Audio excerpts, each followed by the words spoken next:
Clayton Kershaw gets his curtain call after 18 years of distinction.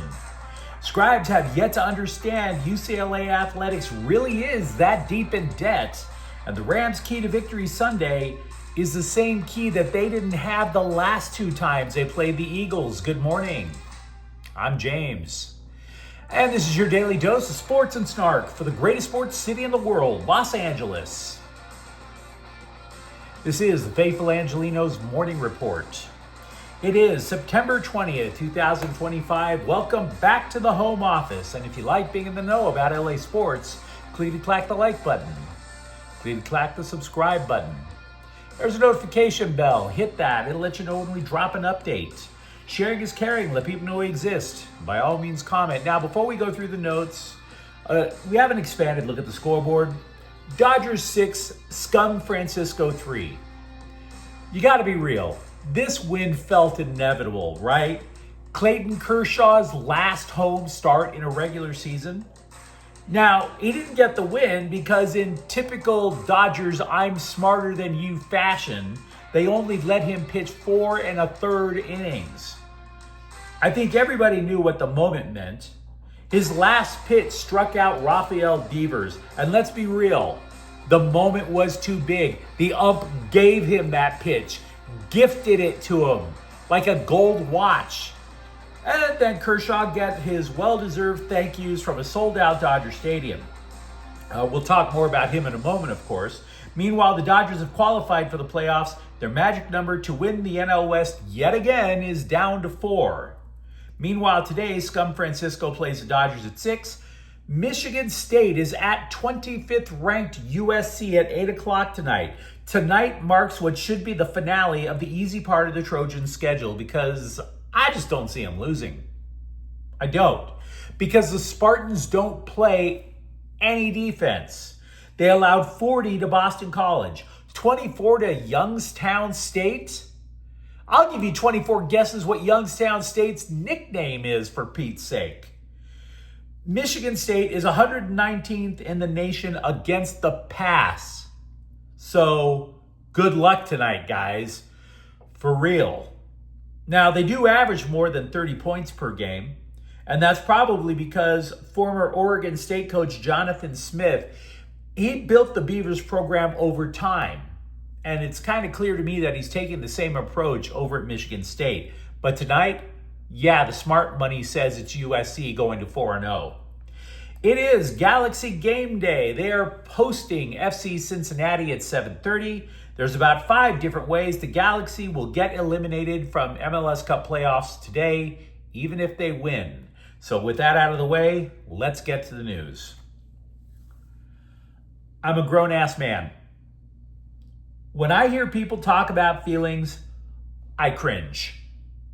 It's reflexive. It doesn't matter if it's my feelings, if it's your feelings, my dad. For millennia, men have made it perfectly clear that talking about feelings is not our forte, guys. It just isn't. So, of course, the sports writers just wanted to talk about Clayton Kershaw's feelings last night. Because he's going to retire at the end of the year. Oh, the feelings. Sports writers are like the biggest collection of estrogen addicts, I swear. It's like they're all trying to interview Clayton Kershaw like they're standing in line for tickets for the next My Chemical Romance reunion tour. It's all about the emo with these schlubs. Now, for his part, Kershaw said his emotions felt weird because he's a guy. And by the way, he's from Texas, where they have properly, rightfully outlawed emotion. Meanwhile, accolades for the man came in from former teammates, current competitors, rivals. None of them, by the way, spoke about the feels. Even the Giants gave the guy a round of applause and, frankly, a very nice tweet after 18 years of Kershaw kicking their asses. It seems the only people on the planet, remember Kershaw does missionary work around the world, the only people on planet Earth who hate Clayton Kershaw are the ones in Slime Diego. With the exception, by the way, of Joe Musgrove. Even that town has somebody who really admires Kershaw. Musgrove has admitted he made it a mission to get a signed Kershaw jersey this year. So the question isn't, is Kershaw going to be a first ballot Hall of Famer? It's, is the vote going to be unanimous? Now, having said all of that, what I want to do is focus not on Kershaw's past, but the rest of this season and his immediate future, because he excelled this season despite going against everything the current Dodger regime teaches pitchers. He went completely off script, completely off plan. Consider this. The Dodgers were going into this season thinking they probably didn't even need Kershaw. They just wanted him back because they knew it was the right thing to do. Right? Because, there were some fans out there saying he's washed, that he can't throw as hard as he used to. Nice to have him, but we want all of our pitchers to crack 100. And yet, when Kershaw returned to the rotation in May, he stabilized an injury-ravaged pitching staff. You can't look over that. Don't look past that. Everybody on the Dodgers staff was being taught to crank this bad boy up to the super high 90s, low hundreds. Almost all of them got injured. And then Kershaw comes in, his fastball now maxes out like 86 miles an hour, and he winds up going 10-2 with an ERA of 3.53. This Dodgers team is about to win the NL West again, and I would dare say it's not going to happen without Clayton Kershaw. I really don't think it would happen without Clayton Kershaw. And so because of that, I wonder about the future of the Dodgers. Not about who they're going to sign or whether they'll finally come to their senses. I wonder if Kershaw will be asked to stay in the front office. Don't you think? Or maybe just telecommute from Texas and coach the pitchers. Not be the pitching coach, but be somebody who counsels these guys. Because I hope the Dodgers would listen to him if that was the case. When Kershaw was a young man, remember this, the Dodgers brought in Greg Maddux as a mentor. Do you remember Greg Maddux? That guy never threw heat. And yet he was one of baseball's most feared pitchers. Not because he was intimidating. He looked like a guy who should be teaching you calculus. But he made you look like a damn fool, changing speeds, nibbling corners, which, by the way, is something that Kershaw is doing every time he goes out to the mound now. Could Kershaw be the man that convinces the Dodger brass that throwing 100 miles an hour with every pitch is a surefire way to injure pitchers as opposed to a surefire way to win the World Series? Let me know what you think. And by the way, it is now time for your daily Dodger injured pitcher update. Michael Kopech is going on the injured list for a third time this season. The guy who throws, wait for it, upper 90s, 100 miles an hour. 3 trips to the injured list. He has right knee inflammation, and this is likely going to end his season. Dave Roberts implied that the knee problem is the primary reason Kopech has been stinking up the joint this year because he has no knee to land on. Because he's trying to throw everything with everything he's got. Also in the bullpen, Brock Stewart has one more rehab assignment scheduled in the Midwest Manure Pit. That will be Sunday. Roki Sasaki is going to pitch Sunday as well. So we've got a lot of Dodger stuff to talk about with the pitching. Feel free to let me know what you think. I hate myself for what I'm about to tell you guys. Because in a sense, it's me saying, I told you so. But it goes deeper than that, right? You always hear the cliche, I hate to say I told you so. That's not true here. I do hate it. I'm not trying to pop my collar. Who the hell wants me to tell you how amazing I think I am, right? I'm saying I told you so simply as a buffer, because all of these reports that you see from the Scribes, all the predictions, Oh, UCLA football is going to return to prominence. And I keep waiting for the first report to say that actually deals in reality. Oh, the Bruins need to make a big splash and hire a big name coach. They have no money. They have no money.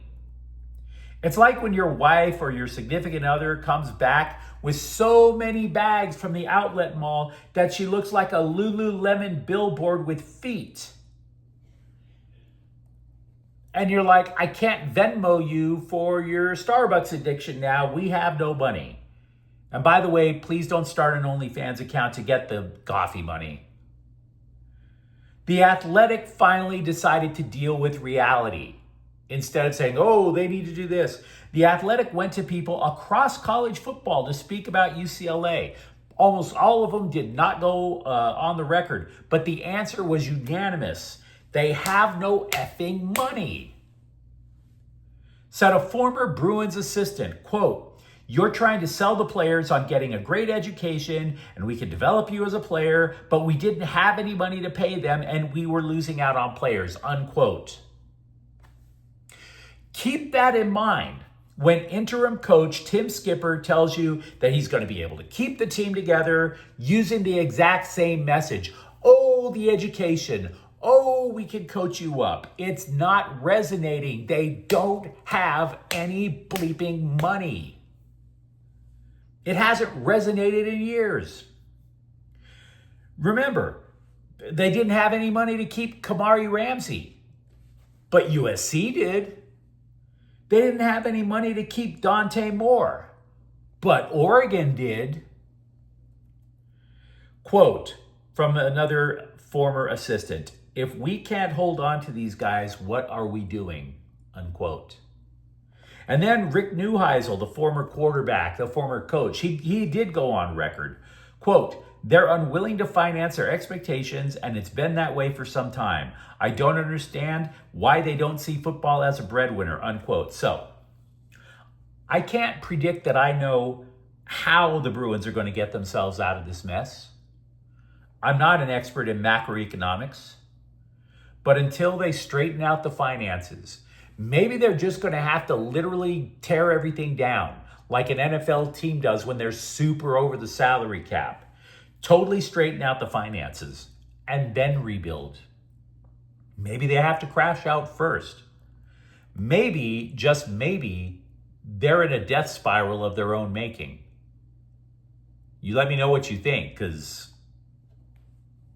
I don't see any solutions. Because they have no effing money.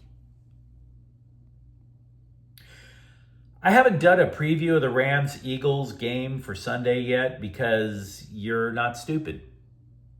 You know what the Rams need to do to win. Stop Saquon Barkley. The problem the Rams usually face, though, it's not simply whether or not Saquon Barkley is that great, because he is that great. The Rams specifically, and we've been talking about this all offseason, about how this was a good idea, but it has its flaws. The Rams pushed so much of their resources on a pass rush that their defense actually tends to say, hey, go ahead, run. Go ahead, run. And there's only a couple of teams that can take advantage of that. Philadelphia is one of them. Barkley averaged 8.8 yards a carry against them last year. And defensive coordinator Chris Shula more or less gave the game away. He said, quote, you try to load the box to stop the run, and the next thing you know, he gets a seam and there's nobody else to tackle him. You need some layers and levels to the defense, unquote. And again, that's the problem. I like the way the Rams do things mostly. But again, you can't have layers if you push everything in on the pass rush. It's the flaw in the game plan. And if you put so many people in the box, that actually invites Saquon Barkley to cut back, go against the grain, and there's his seam. He gets 2 or 3 of those seams, he's off to the races with nobody in front of him. Now, the Rams do have a couple of things different this year than last. Tackle Poona Ford and linebacker Nate Landman. So I'm going to be looking a lot at clips tonight to create a preview. But I'm not sure yet if Ford and Landman are game changers. The Rams give up 4.2 yards per carry this year, which isn't good. But they also haven't allowed any big runs this year. So I don't know yet. We also know they've only allowed one rushing touchdown. I just want to at least give you a heads up into what we're thinking for Sunday. But you let me know what you think in the comments thread. Talk to me, for example, about if Clayton Kershaw could be the guy that maybe convinces the Dodgers not to go overboard on the speed. And for that matter, do you see any solution for UCLA football? And if you enjoyed this update, don't forget to subscribe to Faithful Angelenos. We're talking LA sports every single day. Thanks for watching. I'm James, and we'll be back tomorrow. Faithful Angelenos is a Corte El Queso production. Take care.